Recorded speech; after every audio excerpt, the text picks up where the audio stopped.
Exclusive house tour sa second home ni Alessandra De Rossi. Home is where the heart is. Pinatuloy niya tayo hindi lang sa kanyang tahanan, kundi pati sa kanyang puso. Mahirap sa aming artista to find people na totoong mahal kami for who we are. First time ko lang mag-pray na God help me forgive. For example, kakaproduce ko lang ng first film ko last year, yung pinaka-solo ko ng company ko, yung A World of Our Own. May utang pa ako. Get to know the side B of Alessandra. Be happy! Come with me, put your hands together, ta-da, let's be happy. You will see tomorrow's brighter, ta-da, let's be happy. Pilipino tayo, kaya lumalaban tayong nakangiti.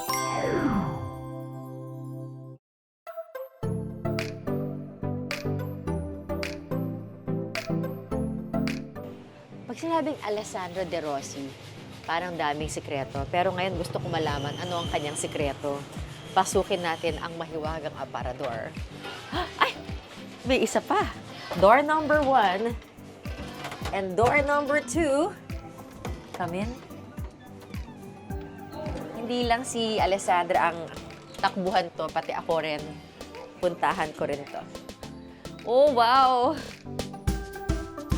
So, etong bahay na to, It's my home away from home. home away from home. Yes, Van Gogh is bipolar.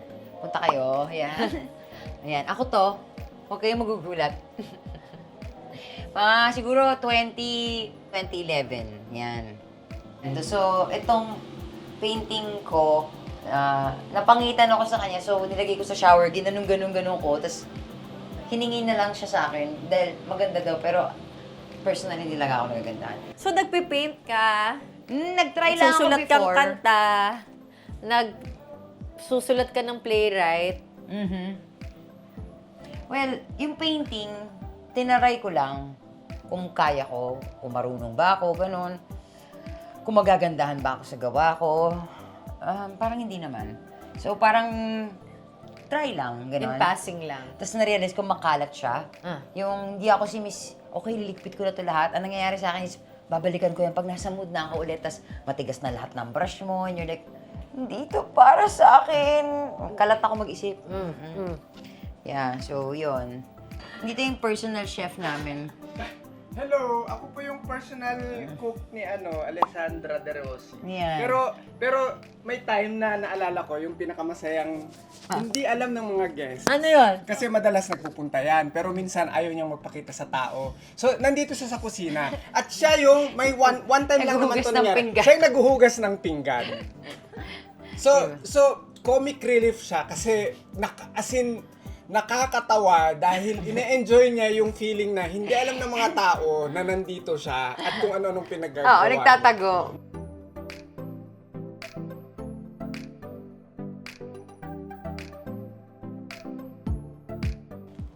So dito, ito ang bed. With the birds. Yan o, sa iyo yan.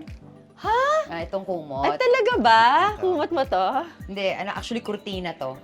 Tapos nakita niya nagandaan siya, tapos ginawa niyang kumot. Bakit mo gusto tong lugar na to? Ganda naman ito. Anong gusto mo about this place? Why are Wala. you at home here? Kasi yun nga, yung parang may ibang lugar na pagdating mo, kailangan yata stiff ako. Alam mo yung gano'n, ang hirap makabasag dito, ang hirap makabasag dito. Pero gets mo yung ganun feeling na it just welcomes you as you are. Diba? Hindi mo kailangan mag-pretend na kung sino ka. Yung gano'n. Italy. Italy. Doon ka lumaki sa Italy? Yes, pinanganak ako sa England. England pa nung time na yun, UK. 2 years kami doon, and then lumipat kami sa Italy until I was 7 years old. Tapos dito na sa Pilipinas, till now. Bakit kayo umuwi ng Pinas? I think yung tatay ko gusto mag-retire. Yung 33 siya nag-retire, medyo maaga. Pero parang 13 pa lang nasa barko na siya. So parang at this time pagod na siya as a Navy. Navy siya. So parang lumipat kami dito. Siguro baka mas mababa yung cost of living. So gusto niya makasama kami. Kasi nga lagi siyang wala eh. Bawi-bawi time. Sana hindi na lang. Tsaka, hindi, joke. joke lang. Yung mama mo naman, taga saan naman ang mama mo sa Philippines? Mama ko ay taga Santa Rosa, Nueva Ecija. Mm. Yes. So, nagkakilala sila ng daddy ko sa social na Luneta. Totoo ba? Kasi parang tourist attraction daw siya, no? Parang may friend daw siyang taga-probinsya na gustong makita yung Luneta, so nililibot niya doon. Nakadock yung barko ng daddy ko. Tapos uso daw nun yung may mga photographers na ide-develop yung picture mo, pang tourist. So parang pinipicturean daw yung daddy ko with the Navy, and then may dumaan na Pilipina, mami ko, parang magsama tayo ng Philippines para legit talagang nasa Philippines kayo. So yun, picture, papadevelop daw, medyo tumagal, yun, nagkapalitan na sila ng address and naging pen pals sila. I married you only because I saw you always in the evening. If I saw you in the morning, probably I would have married you earlier. Wow! Going back dun sa love story ng parents mo, parang ikli ng courtship. Ewan ko kung maikli nga ba yung courtship. Siguro yun ang uso nun, yung parang you meet someone, love at first sight. Ang nanay ko, ang lagi niyang sinasabi daw nun is, mag-aasawa ko ng foreigner. Kasi mag-i-improve daw siya ng race. Improvement of the race. Oo, totoo di ba? naman. Yun ang Oo. sinasabi Tama. niya. So, yun, parang naging pen pals yata sila for 1 year or 2 years. And then parang nagsabi, kasi yung daddy ko self-taught siya sa English.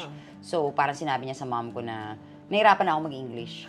So, kung gusto mo pang magsulat, ako, please agree to be my girlfriend. Tapos parang si mama, joke siguro, alright, sabing ganun.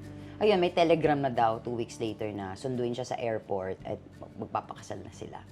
Ngayon. So, ganun nga yun nangyari. And then they went back to... To Italy na. Doon sila nagpakasal ng church and then, yun, si Asunta na. Nauna. Nauna, yes. Oo.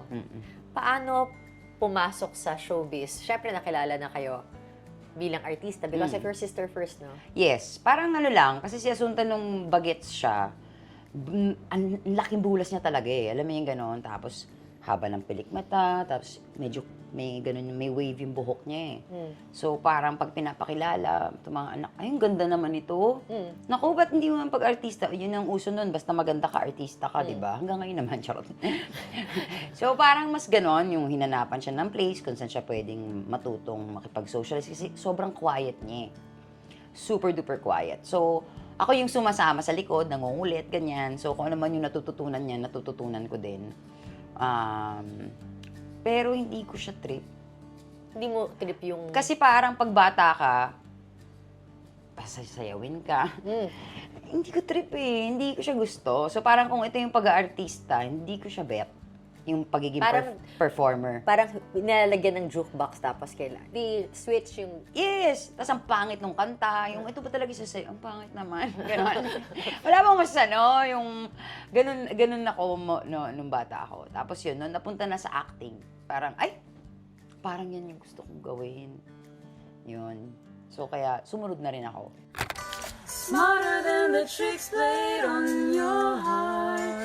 Nakita maganda kapatid ni Asunta. Hindi sila nagagandahan sa akin. Wala silang ganun. Parang walang nagpumuri sa akin nung bata ako na maganda ako. Parang it's more of a, gusto ko siya, charming siya. Ganyan. Favorite kita, huwag kang maingay. Parang kay Asunta, ang ganda, grabe. Sabi lang, pero ikaw ang favorite ko. Tapos parang, so personality yung mahalaga. Ganun ba yun? So hindi ko na ginandahan. Easier for you Baka. to just be yourself. Yun siguro. Kaya parang ang bilis ko lang na in-embrace kung sino ako. Dahil sabi nila, don't change. We love you for who you are. Don't let anyone take your sunshine. Pero hindi nila masabing, cute mo, ang ganda mo. It's like, she's a sunshine. Stay as you are na lang. Stay as you are na lang. So, sinunod ko naman. Kaya Magkaiba kami ng ugali. Like, jolly siya, yes. Pero yung I guess, mas siya yung tinatawag namin peacekeeper. Yeah, siya si Miss Sweep Everything Under the Rug also. Ako naman si nung bata yung, parang malito, parang hindi ko gusto to. Tapos, so, syempre, ako yung toxic. Ganon. Syempre, yung parents mo parang, sino ba to? Ang dami mong tanong. Tapos ako yung, kasi parang malito. Si Asunta, yes, girl yun. Kasi nga, golden child siya. So, let me give you something to think about. Anong unique about you? Me? I'm just the best. Charot. Charot. Parang, hindi ko alam. What's unique about me? Parang iba yata dapat magsasabi nun. You joke about being the best, but others, obviously, because of your awards. Yes. Wow. Sa lahat ng gagawin ko, award-winning. Kahit friendships, driving, cooking, ganon. Pero loser mindset. What do you mean by gusto mong award-winning pero loser mindset? Parang hindi ko siya mag-get. Hindi ko rin mag-gets. Kasi kung loser mindset, hindi ka mag-excel. Pero magaling ako. Magaling ako magluto, magaling, oo. At ano siya, natural. Natural siya. Gifted child mo, ang dami mong talent. Pag talent portion, nagulat ka ba, ang dami mong talent? Kailan lumabas yung mga talent mo? Ang Hindi, dami, ha? sure ako na wala akong talent sa dancing. As Okay. in, naiiyak ako before pag pinapasayaw nila ako. Rehearsals, umiiyak ako kasi ayoko talaga. Kaya lang sila, hindi, dito ka mapapansin. Di ba? Kailangan makita ka ng mga boss, ng mga tao sa TV. Paano ka mapapansin kung hindi ka magaling? Di ba? Parang, anong klaseng mindset to? May mindset ka na alam ng bata ka? Yes.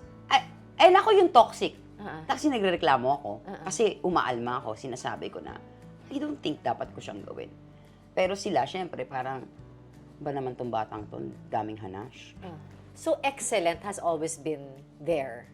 Na gusto mo the best yung ginagawa mo? Or hiling mo lang kaya ka gumagaling? Hindi, I guess ganon, hilig ko lang, kaya ako gumagaling. Parang, pinag-aaralan mo yung, like for example, yung paggawa ng films. Wala naman sa utak ko na one day makakapagsulat ako ng screenplay, makakapag-direct ako. Walang ganon. Kaya lang syempre dito ako lumaki sa world na to. And yung mga nakakasalumuha ko are, creative people. So, alam nga, engineering yung puntahan ko. Syempre dito pa rin ako mamumulaklak dahil this is where I was planted. Yung parang halos 9 years old pa lang ako, nakikita ko na siya. Nakita ko na lahat, madam, lahat ng taong nandito, tapos gumanon, tapos yumabang, bumagsak. Lahat ng journey nila, kitang-kita ko. Ano yung journey mo? Pag ganun Kung siya, ipa-plot mo?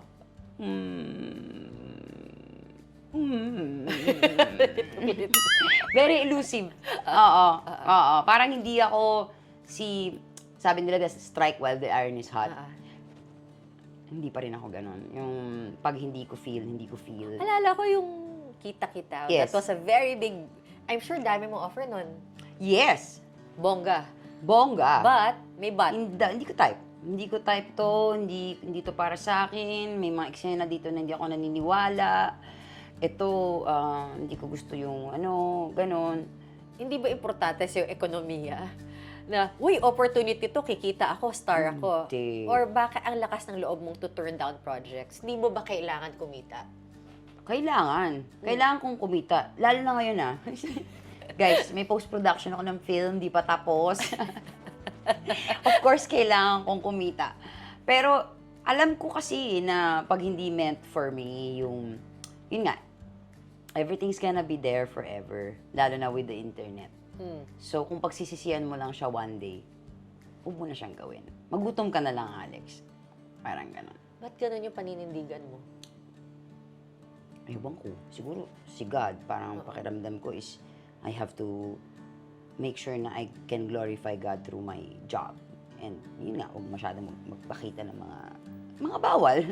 Nudity, yung mga hindi naman kailangan makita, 'di ba? So, ako yung actor na gano'n na parang wag na lang natin gawin to. Horror, sus ko, wag na yan. Parang gano'n. Oo, kailangan pa ba? Yung... Oo. I mean, nag-horror ako before. Oo. And then, yun na din yung time na nag-asawa yung kapatid ko, lumipat yung mom ko sa Italy. So, ako na lang mag-isa, 18 years old ako.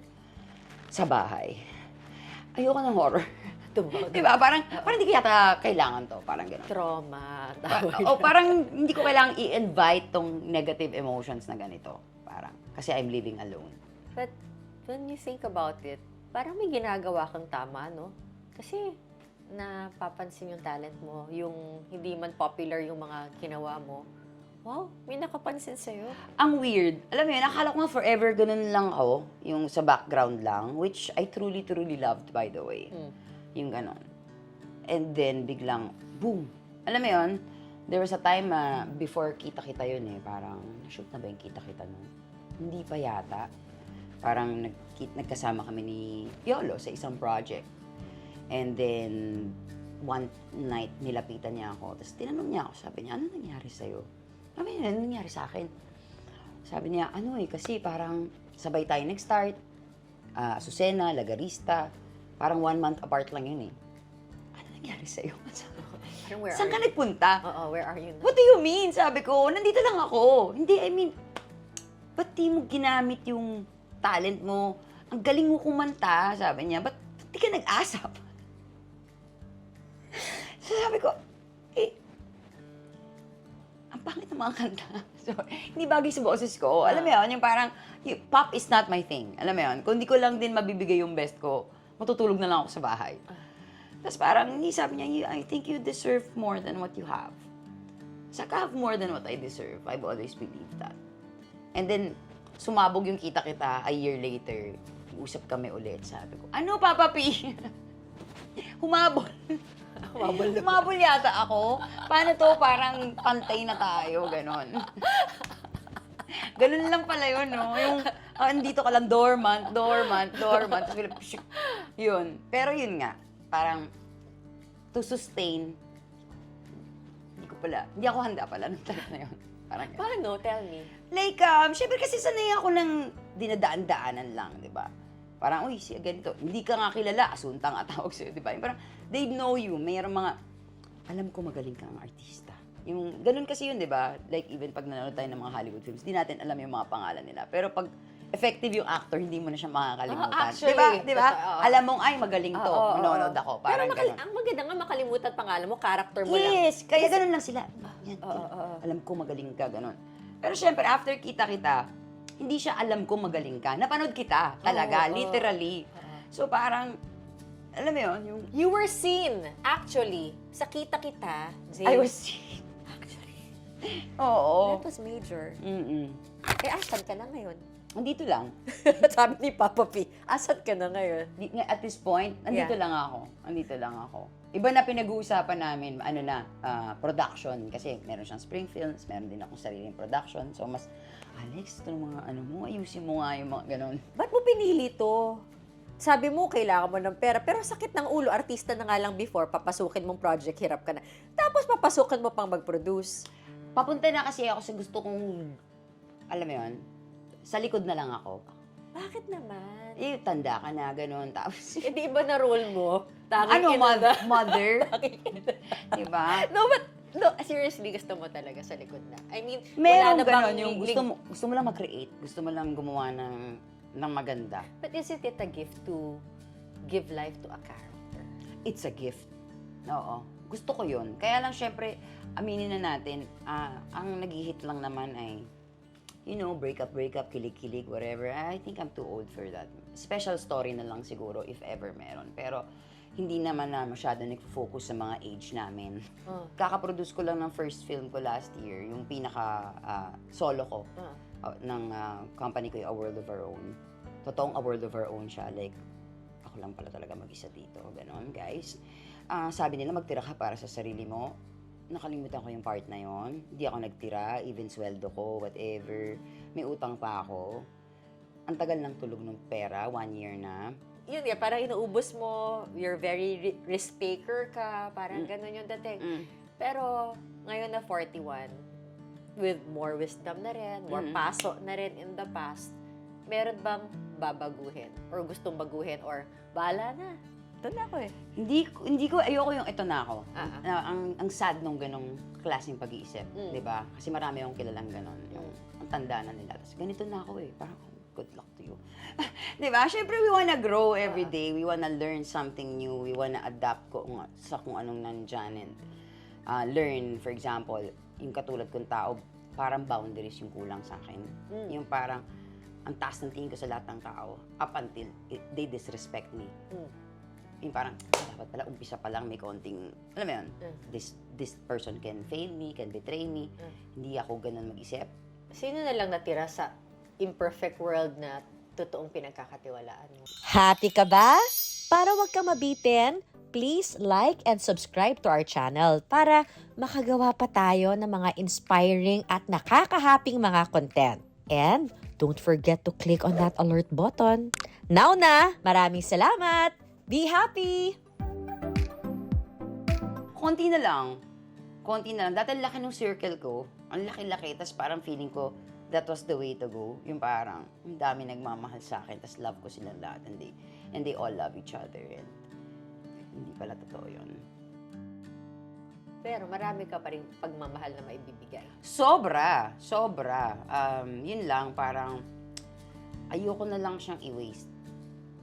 Diba? Sa maling tao. If there's a lesson to be learned about friendships and all these things, ano yun? Yun na naman. Baka nga, do not put your faith in people. Sakit. Ay, even Judas was part of the disciples, sabi nga. So, chill. Alam mo yun, yung hindi siya, ganun kasi ako, yung parang, ang perfect mo, alam mo yun, yung na-meet kita ngayon. Pag may narinig akong pangit about you, bukas di ako maniniwala. Alam mo yung ganun? Tapos biglang, ay, sama pala niyang tao. Alam mo yun, masakit eh. Ba't ka naiiyak, nakakainis? Sabi ko sa'yo, kasi parang sakit kaya nun. Hindi, nakamove on na ako, okay na yun. Para naman hindi. Hindi, kasi syempre, mahirap sa aming artista to find people na totoong mahal kami for who we are. You know, and sometimes pag nakakita ka ng ganung tao, na-imagine mo na they're gonna be part of your life forever. Especially for me na wala akong family dito. So, my friends are my family. So, when they hurt me, masakit talaga siya. Like, first time ko lang mag-pray na God help me forgive. Ganong klaseng pain. Hindi ka nga galit eh. You're just really hurt, you know. And, yun nga. Pero I'm really glad I'm glad for all those years na meron kami together, yung mga friends ko na nawala. Pero, thank God, hindi na nadagdagan pa yung years ng hindi naman pala sila totoo sa'yo. Parang, they just wanted good times. Masayang, ano yan? Pero, they won't be there pala. Or they will be the first people na saksakin ka when you're down. And, hindi mo alam kung bakit umabot doon. Hindi mo, malay mo, may sinabi pala akong, alam mo yan, masama pala yung loob nila sa akin, but wala naman nagsabi sa akin kung saan ako nagkamali. And na-realize ko rin na I'm surrounded by emotionally immature people. Yung they don't know how to talk about things, so parang they just disappear or maybe nagwe-well up lang yung anger nila kung meron man, kung may resentment sila sa akin. They cannot talk about it. Tapos may gagawin na lang silang sobrang pangit na parang, Nawala. yun! Sana sinabi mo na lang kung anong pangit kong ugali kung meron man na hindi mo nagugustuhan. Parang gano'n. But that's all in the past. But, kung may papapasukin ka, mahirap bang magpapasok ulit? Or, Yeah. Gusto mo, yeah. Gusto ko. Like, nung isang gabi lang, nag-pray ako na gusto ko ng new friends. Gusto ko ng friends na awake, sabi ko, Lord. Yung gising. Yung nakatingin sa life. Hindi naka-autopilot. Hindi mahilig sa luxury. Hindi mahilig sa puro kaartehan. ay, kaya pala tayo nandito. Oo, yung gusto ko yung we can talk about life. Mundane things. Yes, and hindi chismis. Ano mo yung ganon? Yung I can learn from you, you can learn from me. Something like that. Yun yung pinagdasal ko. Kasi marami naman akong ganong klaseng taong nakapaligid sa akin na kapag when I spend time with them, I'm so full pag uwi ko. I'm filled with gratitude, with new ideas, ganyan. Marami namang ganon. Yeah. Who are your closest now? Closest people currently sa buhay mo? Sa showbiz, syempre si Papa P pa rin. Tsaka si Empoy. Oo. Yan, si Maxine Magalona. Si nasa healing era, ganyan, di ba? Yan, ganyan. Papa P, Empoy, Maxine. Yun nakakasama ko talaga. Hi, Papi! Papi! Hi! Wait, kamusta yung ibon mo? Ay, pangiti. Ang ibon ko, yun, silang... Bakit? Ba't ibon ang gusto mo? It just so happened. Pwede naman aso. Hindi nga, Why? hindi ko alam. May nagbigay lang nung pandemic. Tapos ang kulit-kulit. Tapos naawa ako kasi baka ibigay sa iba, ikulong lang, gano'n. So, yun. Para ka lang may alagang 2 years old, araw-araw. Gano'n. Kaya mo naman pala mag-stay put. Nag-stay put ka nga sa ibon. Stay put naman ako Stay put saan ba? Like getting settled. No. No. Pang ibon lang. Ano lang. No. No. No. Hindi naman no. Alam ko naman na one day meron na I think mag-aasawa naman ako. Kasi ba't ka nagno-no? Kasi ayoko muna. Okay. Oo. At least klarong muna. Hindi forever, wag na. Kahit mga 60 na ako, okay na yun. Basta meron. Hindi kailangan ngayon,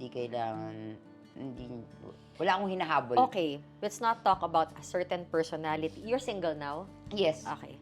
So, no personality, but what kind of relationship do you want someday? Someday, Someday. yung gising din siya. Gising na gising sa life. May feelings, kaya makipag-usap. Sana niyaya ako magsimba. Alam mo yung ganon? Yung ganong klaseng lalaki na magli-lead talaga. At ilalabas niya yung feminine side mo. Yun ang importante sa akin. Siguro, sabi ko nga, pag 60 na ako, so parang ano na lang yun, di ba? Partner, roommate, ganon. I get it.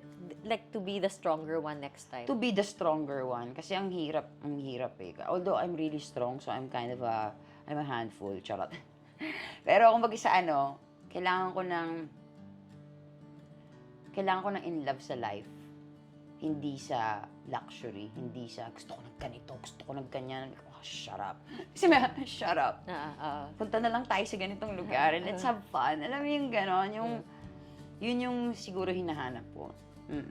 Kaya lang syempre, I think dapat mayaman siya. Kasi kung saan ko siya yayayain. Tapos hindi pala alam naman ako magbayad, di ba? Syempre, business class ako.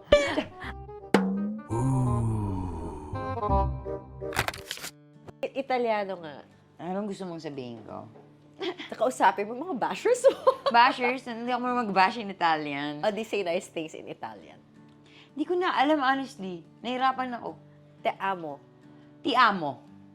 Ti amo. Te amo is Spanish. O ti amo. Ti amo or ti voglio bene. That's I love you. Oo. Parang ti voglio bene is I like you. Parang a lot. Pero mas love yon. Yun. More than ti amo. Ti amo, ti voglio bene. Mas feel daw nila pag ti voglio bene. Mas romantic. Daw, I don't know. I could be wrong. Sa totoo lang, nahirapan ako kausapin yung tatay ko kasi nagiging Italian English na siya. Alam mo yung hindi ka na napapractice, yung hindi ko na alam kung paano i-explain sa daddy ko to. Pero, hindi ako mabebenta doon. Kasi naiintindihan ko sila.